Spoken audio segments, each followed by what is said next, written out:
नमस्ते बच्चों। हम लोग नियंत्रण एवं समन्वय का जो हमारा चैप्टर है उसका आज लास्ट सेशन ले रहे हैं और उसमें थोड़े से प्रश्न और उत्तर हम लोग आज और डिस्कस करेंगे। तो इससे पहले वाले सेशन में हमने प्रश्न और उत्तर करे। आज के सेशन में भी हम प्रश्न और उत्तर करेंगे और जो हमने अब तक इस चैप्टर में पढ़ा है, चाहे तंत्रिका तंत्र जंतुओं में या जो हमारे बॉडी के जो डिफरेंट पार्ट्स हैं, प्रतिवर्ती क्रिया है, मस्तिष्क के बारे में, पौधों में नियंत्रण एवं समन्वय, ये सब की जानकारी हम लोगों ने ले ली है। और आज हम लोग इसको प्रश्न और उत्तर से इस चैप्टर को पढ़ेंगे, एक बार और रिवाइज करेंगे और जो ये इस चैप्टर के जो सेशंस हैं उनको आज हम खत्म भी करेंगे। तो चलिए, आज हमारा पहला जो प्रश्न है वो है, मेरुरज्जु आघात में किन संकेतों के आने में व्यवधान होगा। तो मेरुरज्जु, तो यह हमारा मीन्स हमारी स्पाइनल कॉर्ड। तो इसमें अगर आघात होगा तो मेरुरज्जु आघात में तंत्रिकाओं तथा विभिन्न ग्राही से आने वाले संकेतों में व्यवधान उत्पन्न होगा, क्योंकि हमारा जो इंफॉर्मेशन जो हमारी ब्रेन से सेंट्रल नर्वस सिस्टम में एक प्रोसेस चल रहा है, मींस हमारी नर्व से स्पाइनल कॉर्ड और स्पाइनल कॉर्ड से ब्रेन और ब्रेन से फिर स्पाइनल कॉर्ड के थ्रू हमारे जो इंफॉर्मेशन आ रही है जिसके अकॉर्डिंग हम एक्शन कर रहे हैं, वो एक इफेक्ट होगा अगर स्पाइनल कॉर्ड में प्रॉब्लम हुई, क्योंकि ये दोनों संकेत मेरुरज्जु से मस्तिष्क को जाने वाले रास्ते में एक बंडल में मिलते हैं। मींस हमारे वही जो अभी बताया कि इंफॉर्मेशन हमारी जा भी रही है और ब्रेन से हमें आ भी रही है। तो ये जो एक प्रोसेस है, ये दोनों कहाँ है, ये मेरुरज्जु के थ्रू है। तो अगर ये ना तो इंफॉर्मेशन जा पाएगी ठीक, ना ही आ पाएगी, इसलिए किसी भी मेरुरज्जु के आघात में दोनों संकेत में बाधा पहुंच सकती है। दोनों संकेत मतलब जो हमारे मस्तिष्क को जा रही है और मस्तिष्क से आ रही है। दूसरा जो आज का प्रश्न है वो, अनैच्छिक क्रियाएं तथा प्रतिवर्ती क्रियाएं एक दूसरे से किस प्रकार भिन्न है। इससे मिलता हुआ एक हमने क्वेश्चन पहले वाले सेशन में करा था, याद है आपको? क्या था कि हमारा जो प्रतिवर्ती क्रिया और टहलने, इसमें क्या फर्क है या नहीं है। तो वैसा ही देखिए, अब वही एक टाइप का क्वेश्चन, लेकिन अब उसकी थोड़ी भाषा चेंज कर दी है। तो हमारे उत्तर में भी हमें थोड़ी भाषा में अपना एक फॉर्म लाना पड़ेगा, जिससे हम जो इस समय पूछा जा रहा है वो हम लिख सकें। तो अनैच्छिक क्रिया वे हैं जिस पर हमारे सोचने का कोई नियंत्रण नहीं है तथा ये अग्र तथा पश्च मस्तिष्क से नियंत्रित होती है। तो देखिए, अगर उस आंसर में भी आप जब अनैच्छिक क्रिया और जब उसको एक कंपेयर कर रहे हैं, तो अगर आप ये साथ में लिख दें कि ये कौन से पार्ट से कंट्रोल हो रही है, तो आपका आंसर और अच्छा हो सकता है। जबकि प्रतिवर्ती क्रियाएं किसी घटना की अनुक्रिया के फलस्वरूप अचानक हुई क्रिया को कहते हैं। यह क्रियाएं मुख्यतः मेरुरज्जु द्वारा नियंत्रित होती हैं। तो यहाँ पे देखिए कैसे एक वो आंसर हमने लिखा है, लेकिन आप देखिए उस आंसर में अगर हम ये भी बता दें कि ये कौन से हमारे पार्ट से कंट्रोल हो रही हैं, तो हमारा आंसर और अच्छा बन सकता है।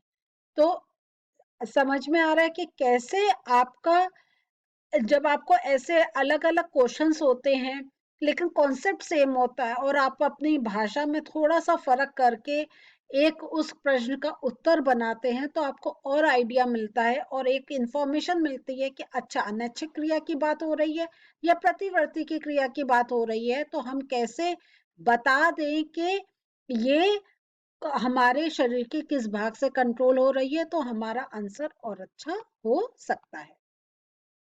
अब एक ये, अब 10th है आपका, देखिए लंबे आंसर्स भी लिखने पड़ते हैं, तो ये आपके 3 नंबर में, 2 नंबर में भी पूछे जा सकते हैं। तो इनको देखिए कैसे इन प्रश्नों के उत्तर देंगे।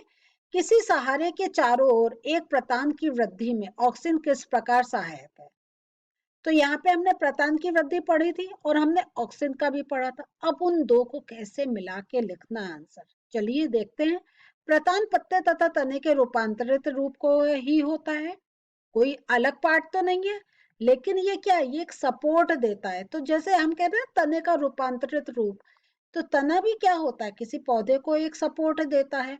तो अब जब तना मजबूत नहीं है तो प्रतान का काम चलता है।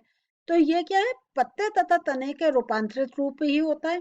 ये स्पर्श के प्रति संवेदनशील होते हैं। कि स्पर्श के प्रति संवेदनशील मीन्स कि वो पतले से, मैंने आपको पिक्चर दिखाई थी, याद है? तो जब उनको पास में कोई एक सपोर्ट मिलता है तो जैसे ही उनको किसी का स्पर्श मिलता है, वो उसके चारों तरफ अपने को क्या करते हैं, लपेटना शुरू कर देते हैं। तो ये स्पर्श के प्रति संवेदनशील होते हैं।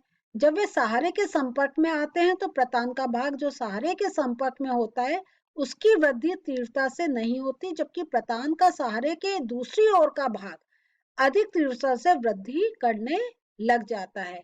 क्योंकि वो वृद्धि क्यों होती है, क्योंकि वहां पे ऑक्सीजन की सांद्रता अधिक होती है। इससे प्रतान वस्तु के चारों ओर घूम जाता है और उसे पकड़ लेता है। तो देखा आपने कैसे ऑक्सीजन हमारा कहाँ सेक्रेट हो रहा है, और उसमें जब ग्रोथ हो रही है तो प्रतान को जगह मिल रही है, वो और लपेटता चलता चला जा रहा है। विभिन्न दिशा में ऑक्सीजन की सांद्रता भिन्न भिन्न होने के कारण पौधे के भागों में गति होती है।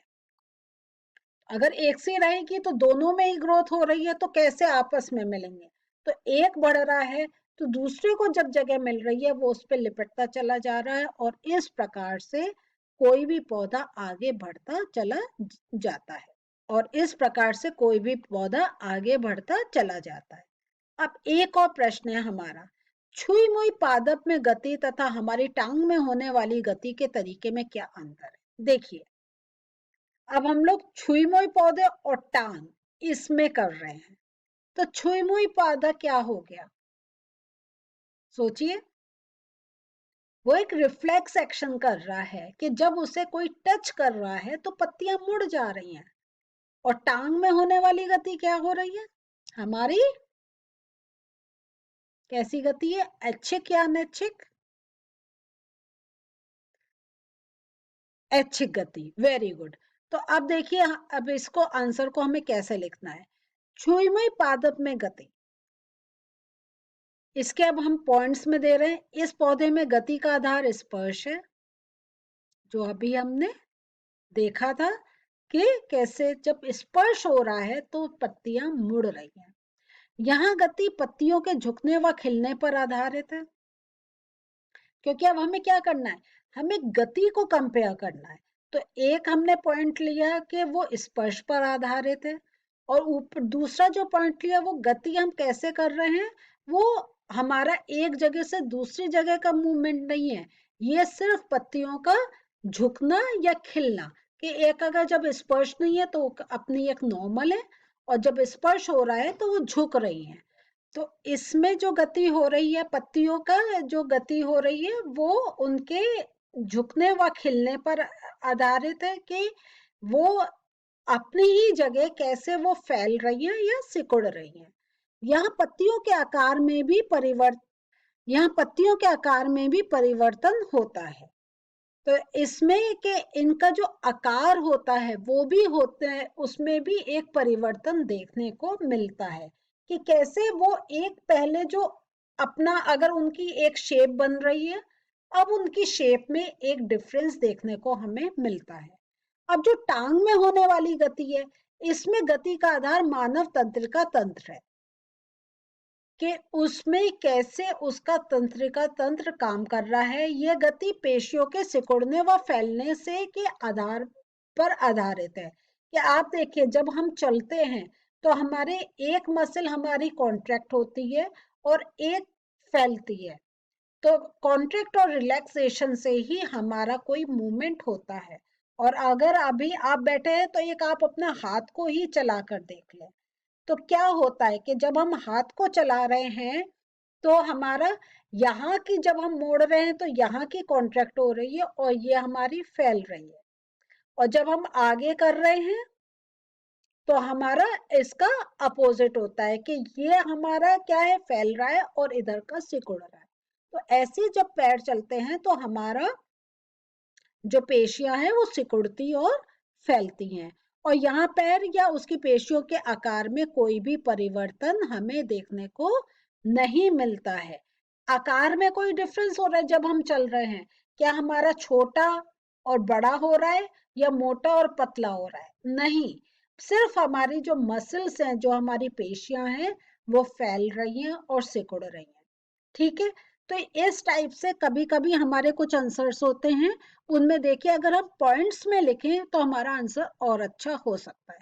इसको आप पैराग्राफ फॉर्म में भी लिख सकते हैं और पॉइंट्स में भी। तो ये एक आपको और बताना चाह रही थी मैं कि कैसे अगर आपको कोई अपना आंसर लग रहा है कि इसके की पॉइंट्स है, तो इनको ऐसे आप बुलेट पॉइंट में करके लिख सकते हैं। चलिए आज का एक और प्रश्न हम लोग लेते हैं।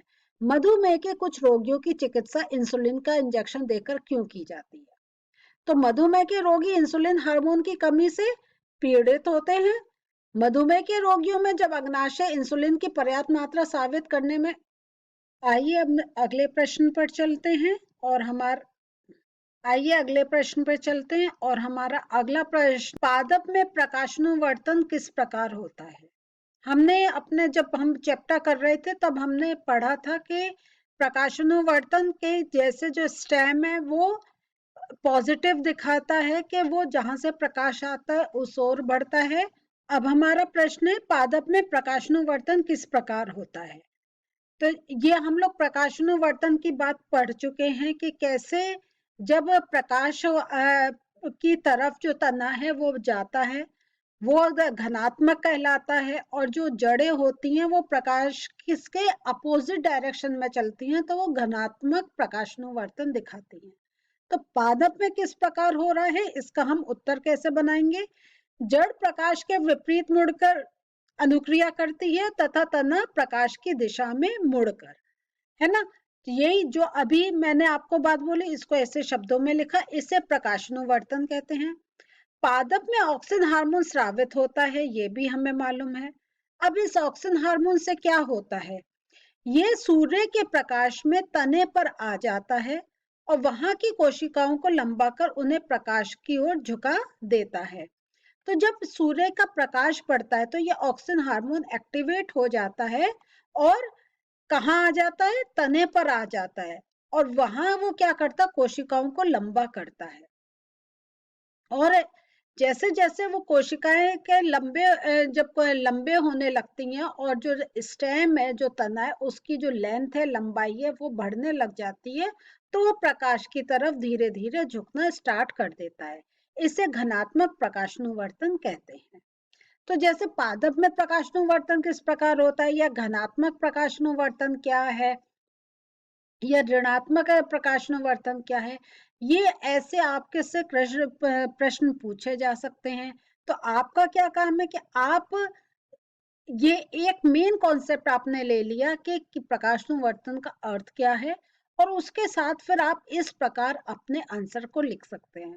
तो यहाँ पर आपको एक और आइडिया मिला कि कैसे इस आंसर को देखकर और इस प्रश्न को देखकर आपको एक अपने दिमाग में भी सोच सकते हैं कि इससे मिलते जुलते और कितने प्रश्न बन सकते हैं और हमें उसके उसके जो आंसर्स हैं वो कैसे देने हैं। तो हमारा आज जो हमने पढ़ा है वो क्या है? प्रश्न और उत्तर हमने थोड़े से और देखे, और जो चैप्टर है वो भी हमने देखा कि कैसे जो ये सब चीजें हम पढ़ चुके हैं उनको उत्तर के रूप में कैसे लिखनी है। तो अब मैं ये चाहती हूँ कि आप अपने जो ये आंसर्स हैं इनको खुद अपनी कॉपी में लिखें और उसको याद करें। और जैसा हमेशा कहती हूँ कि अगर अभी भी लग रहा है कोई टॉपिक आपको ठीक से समझ में नहीं आया या याद नहीं हुआ, तो सेशंस अटेंड वो फिर से आप करिए, उसको देखिए, समझिए, नोट्स बनाइए और अपनी पढ़ाई जारी रखिए। तो अगले सेशन में एक नए चैप्टर के साथ फिर मिलते हैं। बाय।